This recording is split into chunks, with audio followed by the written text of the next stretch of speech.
Today I've got 6 epic SMS mistakes you're probably making which are causing your prospects to view your phone number as spam.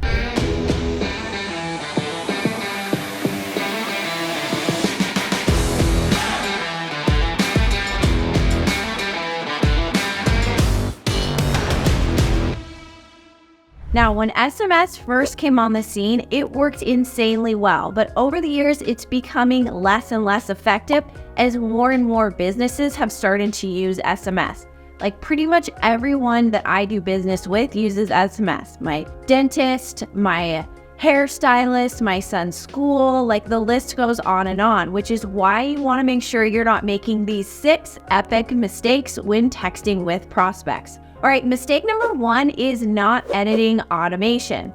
This seems like a no-brainer, but you really want to make sure that even automated messages that go out from Calendly or whoever you're using to schedule appointments, that you audit these messages. So the other day, my chiropractor sent me this automated message. Hey, Laura, just confirming your chiropractic appointment today at 6 p.m.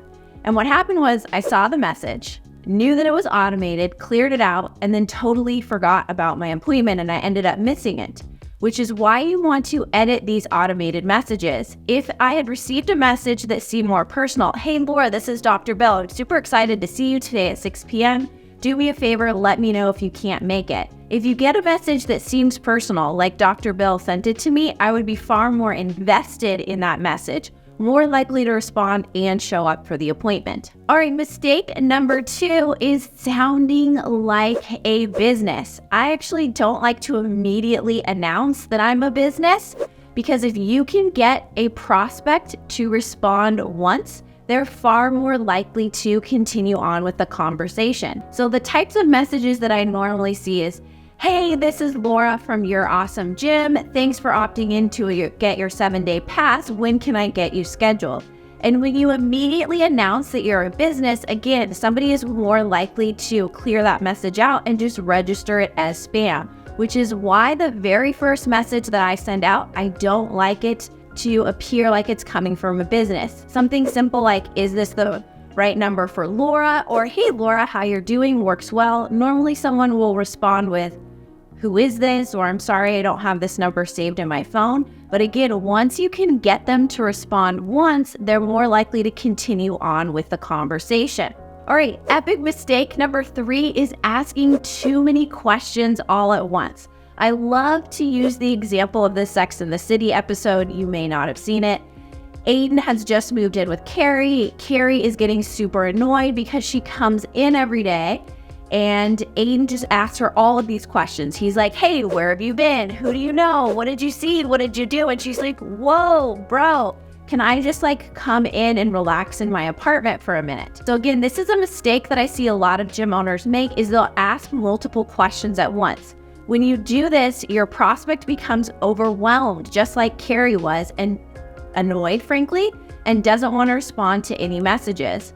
So it's very important that you only ask one question at a time. You wait for a response before moving on to the next question. Speaking of questions, you want to make sure that you always end with a question to keep the conversation going until you achieved the end result, which is either to book or buy. So when you simply end with a statement, there's no need for the lead to respond. So you always want to ask a question to keep the conversation going. So let's say a prospect asks something like, hey, what's your schedule? You might say, we have classes at blah, blah, blah times. If you don't go any further, again, there's no need for the lead to respond. So you want to make sure to always end with a question. Which one of those times would be most convenient for you to work out?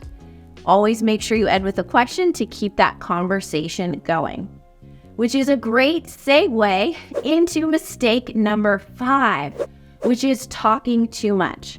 So I don't know about you, but my mom loves to send me these long text messages. It is like reading her whole life story.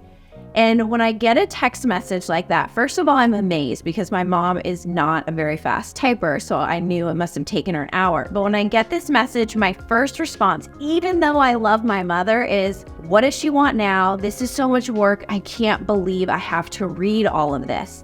So when you send a long message to your prospects, again, they can get annoyed, overwhelmed, and are likely to not respond at all, and you'll see conversations drop off, which is why I recommend texting like a 13-year-old girl. So when I get a text from a preteen girl, unlike my mom, your phone will go ding, ding, ding, and you'll see that you get a bunch of text messages rapid fire because they like to only send one line in each text, and they'll keep texting you 5 or 6 times in a row. Now, while this can be slightly annoying, it does a couple things. One, it definitely grabs your attention because you'll see a notification that you have 5 missed texts. Number 2, it's easier for someone to skim because each line or 1 to 2 lines is its standalone text. And number 3, it is very clear what action you want them to take because the very last text that you send should be a question. So when I send a text message that's very long and the question or the action that you want them to take is mixed in there, it can be hard for your prospect to digest everything that you're saying and to understand what you want them to do. But when you break it up into multiple texts with a standalone question as the last text, it's again clear for your prospects to understand the action that you want them to take or how you'd like them to respond. And this leads me to my 6th and final epic SMS mistake that you are probably making, which is not building enough rapport. I see this happen in so many conversations. You've got your text script, you've got the questions that you want to ask, and you want to move them from point A to point B, right? But it's also important that you build rapport. So if you had a walk-in come into your gym off the street, you wouldn't immediately drag them into your sales office, pull out the sales binder and present pricing, right? That would be absurd. You'd never do that. Instead, you'd ask them some questions. Hey, what brings you in today? Do you live in the neighborhood? Can you tell me more about what you're looking for, what your goals are? If you wouldn't do it with a walk-in, then why are you doing it with a prospect? So it's very important that you build rapport and that you acknowledge whatever the prospect says. If a prospect just told you they want to lose 25 pounds, you don't immediately start asking the next question. Like someone just shared with you, they were vulnerable, that they have 25 pounds to lose. You need to stop and acknowledge that with a statement like, hey, I appreciate your openness, or hey, thank you for sharing that with me before you fire away the next question. It will make you seem more human. It will make you seem likable. And again, your prospects will be more likely to continue on with the conversation and end up booking or buying. Just like with a walk-in, someone's going to be more likely to close a sale if you've built some rapport, they like you, you've established a connection, than if you just immediately pulled out the sales binder and presented pricing. So don't make that mistake when talking with prospects. All right, guys, those are my 6 epic SMS mistakes I see all the time that are causing your prospects to view your phone number as spam. If you'd like my entire Fix Your Follow-Up training, just check the show notes. There's a link to my Facebook community for gym owners. I've got an entire training in there that you can take yourself, or you can send a team member through. As always, the trainings are free. No need to opt in. You can just click and go straight to the training. All right, thanks guys. I'll see you back in another video with more tips to grow and scale your fitness business.